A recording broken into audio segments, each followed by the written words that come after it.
Quand tu veux immigrer au Canada, quand tu veux immigrer au Québec, la première chose que tu dois savoir, c'est quel est le plan d'immigration du Canada, quel est le plan d'immigration du Québec, afin de savoir quels sont les programmes qui sont favorisés ou quelles sont les attentes du gouvernement vis-à-vis des candidats qui seront sélectionnés. Et donc, dans cette vidéo, je te présente le plan d'immigration du Québec parce que dernièrement, je vous ai déjà présenté le plan d'immigration du Canada. Si tu n'as pas encore suivi, je mets les liens dans la description. Et grâce à ça, tu sauras quel est le programme que tu vas suivre et où tu vas mettre ton énergie. Et donc, si c'est pour toi la première fois sur cette chaîne, abonne-toi et active la cloche parce que ici on parle des informations et des conseils sur l'immigration au Canada, en Chine et en Chypre, et on se retrouve juste après.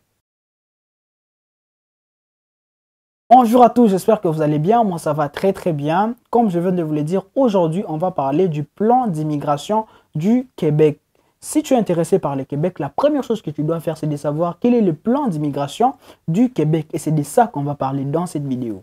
Dernièrement, je vous ai présenté le plan d'immigration du Canada qui est fixé pour les 3 prochaines années et où on donne les quotas pour chaque programme d'immigration. Et à la différence du plan d'immigration du Canada, l'immigration du Québec n'a pas augmenté des seuils, n'a pas augmenté des quotas qui restent fixés à 50 000, mais ils ont mis à jour les attentes sur les candidats. Déjà, la première chose, c'est que le Québec va plus favoriser les candidats qui vont postuler pour le travail, c'est-à-dire qu'ils vont partir plus dans les cadres économiques, dans la catégorie économique pour remédier à la pénurie de main-d'œuvre. Et seulement cette catégorie a une allocation de plus de 60%, c'est-à-dire 31 000 candidats seront sélectionnés pour la catégorie économique. Et le reste, je vais vous le montrer sur mon écran. Mais le deuxième objectif, c'est de s'assurer, c'est de mettre une certaine rigueur sur la connaissance de la langue française. Donc, la langue française, le côté linguistique sera aussi très important dans la sélection des candidats. Et donc, on va aller sur mon écran et je vais vous montrer parce que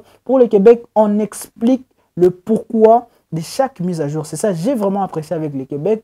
À la différence de l'immigration au Canada, des autres provinces, je vais dire, c'est-à-dire là, on vous donne juste les quotas, on vous dit, on a ajouté tel nombre, tel nombre, tel nombre. Mais pour le Québec, on vous explique le pourquoi, voilà, de ces mises à jour en termes des attentes sur les candidats qui sont en train de postuler. On entre sur mon écran et je vous montre comment ça se présente. Et avec vous, on va découvrir quelles sont les attentes du Québec vis-à-vis de tous les candidats qui vont postuler, qui vont déposer leur candidature. Sur mon écran, on peut voir les orientations pluriannuelles, c'est-à-dire 2024 pour les 2 ans, comme je vous l'avais déjà dit, ministère de l'immigration, de la francisation et de l'intégration.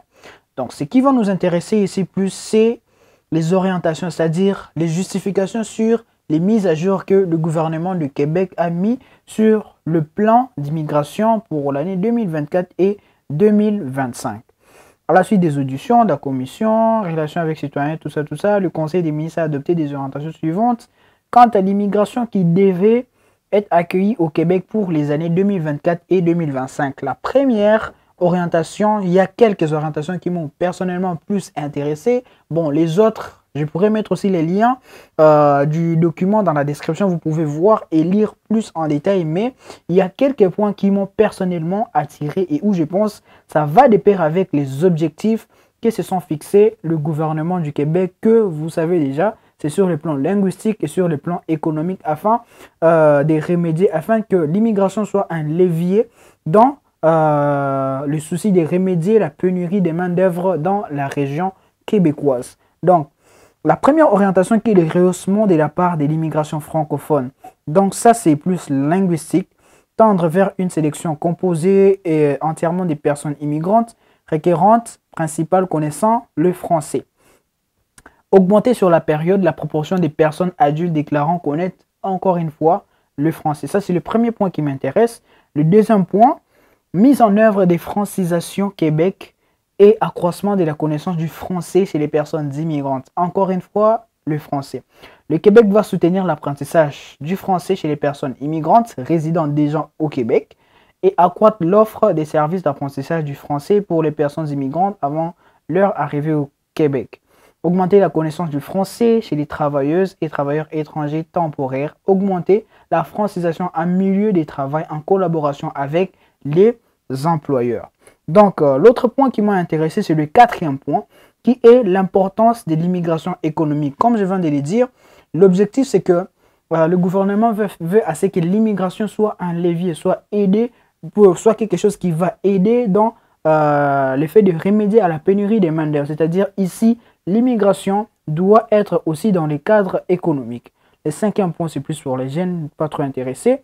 Et puis, nous allons passer au septième point. D'ailleurs, d'abord le sixième point, où on va réduire le délai de traitement des dossiers des gens qui sont en train de postuler.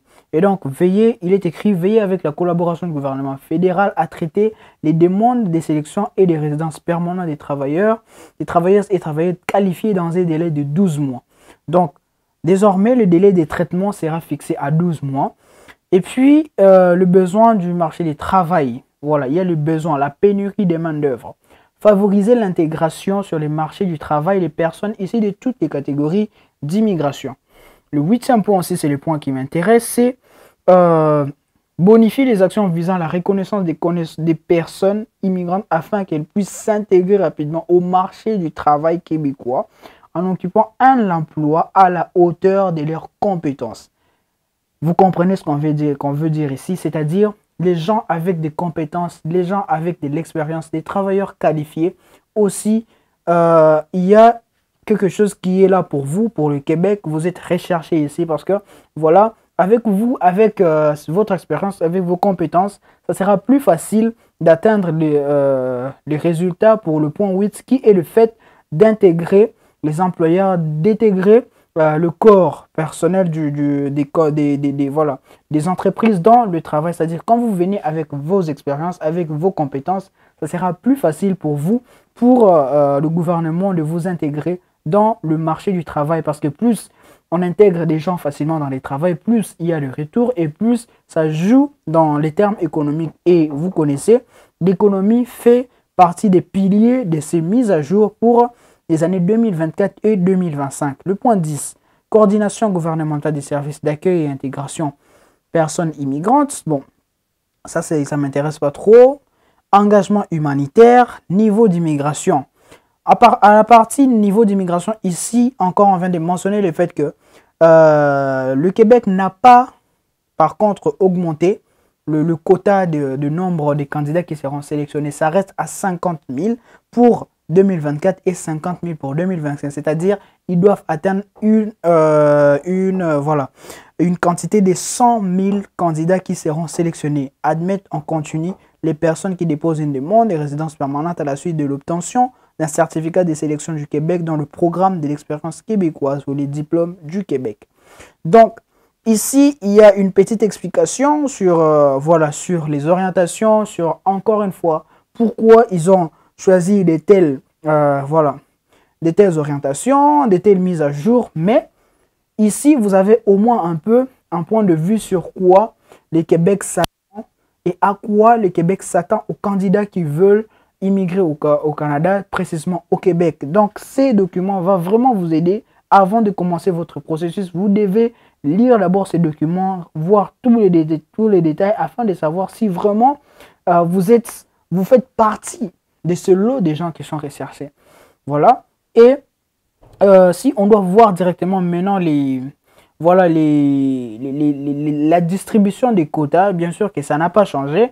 Pour l'immigration économique, conformément aux orientations, adopter la plus grande part de l'immigration proviendra de la catégorie d'immigration économique. Et ici, il y a une allocation de plus de 60%, Et ici, il y a une allocation de plus de 60% que le Canada, que le Québec offre à l'immigration économique. C'est-à-dire plus de 31 500 candidats seront sélectionnés pour l'immigration économique. Le regroupement familial, par contre, obtient une allocation de 10 400 candidats pour chacune des années, c'est-à-dire 10 400 pour 2024 et 10 400 pour 2025. Les réfugiés et personnes en situation semblable, c'est-à-dire les réfugiés et les personnes qui sont, sujets d'attaques, qui sont sujets des menaces, ou si vous vous retrouvez dans des pays qui sont classés comme des pays en guerre, la partie ici peut vous intéresser malgré que le quota est faible.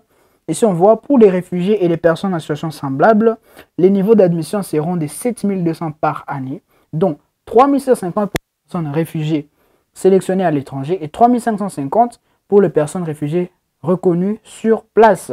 Voilà. Et pour les autres immigrants maintenant, concernant diverses catégories particulières d'immigrantes et immigrants admis pour des motifs humanitaires ou d'intérêt public, c'est seulement 450 admissions par année. C'est trop faible. Donc ici, vous devez plus vous baser sur le regroupement familial, le travail, c'est-à-dire pour l'immigration économique. Vous devez plus partir pour le travail si c'est au Québec.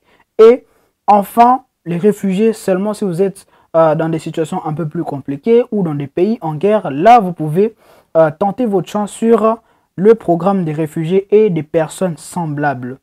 Voilà. De 2024 à 2025, la proportion des personnes migrantes connaissant le français au moment de leur admission passera de 67% à 68%. C'est des personnes, en tout cas là on explique encore maintenant les quotas en termes de pourcentage, mais le nombre, les chiffres ne changent pas comme ce qui était le cas pour le plan d'immigration du Canada, pour les autres provinces. Les chiffres continuent d'augmenter, mais pour le Québec, ça ne change pas. Et encore ici, vous pouvez les voir, 31 000 pour l'immigration économique, regroupement familial 10 000 et un autre immigrant 450 et ça ne change pas pour 2024 et pour 2025. Donc, dites-moi dans les commentaires quelle est d'abord la province, quel est le programme qui vous intéresse, pour quelle province, pour quelle région au Canada vous voulez immigrer et sur base de ces deux vidéos que je viens de faire, le plan d'immigration pour le Canada 2024 jusqu'en 2026 et le plan d'immigration du Québec 2024-2025, c'est quoi qui vous intéresse? Vous correspondez à quel profil? Quel est le programme qui vous offre beaucoup plus de chances? Et bien sûr, je tiens à les rappeler, il n'y a pas que ces mises à jour qui vont compter quand vous allez choisir, mais c'est déjà un grand pas. Vous ne pouvez pas faire un choix sans savoir qu'est-ce qui a été demandé, quels sont les objectifs que le gouvernement veut atteindre à partir de l'immigration. Mais maintenant, quand vous les savez, on va maintenant passer à autres éléments à prendre en compte afin de se rassurer que nous sommes en train de maximiser nos chances en déposant nos candidatures pour l'immigration au Canada. J'espère que la vidéo vous a plu. Si c'est le cas, n'hésitez pas de mettre un pouce bleu. Mettez vos questions et vos commentaires pour tout ce qui concerne l'immigration au Québec. Je vais vous répondre. Et s'il faudra faire des vidéos, on les fera. Si tu n'es pas encore abonné, abonne-toi et active la cloche afin d'être sûr d'être notifié à chaque fois qu'on poste des nouvelles vidéos. Il est encore temps, ne baissez pas les bras, même si avant vous avez été rejeté, sûrement quelque part, vous n'avez pas peut-être suivi le plan d'immigration du Québec ou du Canada. Maintenant, vous savez tout, ça ne va plus vous embrouiller et je souhaite que très prochainement, dans les mois qui arrivent, vous vous retrouvez au Canada et réalisez votre rêve d'aller travailler ou vivre au Canada. Et on se retrouve à très bientôt dans la prochaine vidéo. Ciao!